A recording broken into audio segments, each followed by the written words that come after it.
तुर्क सदर ने अमरीकी रवैये को जंगी भेड़िए से तशबीह दे दी। आज की अहम खबर से आगाह करते चले, तुर्की के सदर रजब तैयब एर्दोगान ने अमरीका की जानिब से मजीद पाबंदियां आयद करने पर कहा है कि अमरीका का रवैया जंगी भेड़िए के जैसा है, इस पर भरोसा न किया जाए।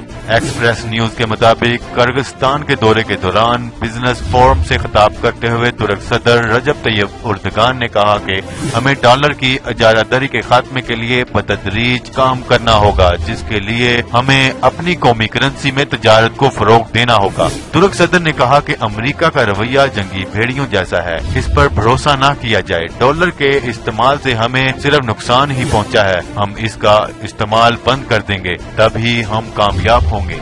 अमरीकी पादरी के मामले पर कशीदगी के बाद हुकूमत डॉलर की बजाय अपनी करेंसी लेरा में दीगर ममालिक के साथ तजारत और सरमायाकारी की मुसलसल कोशिशों में मसरूफ है।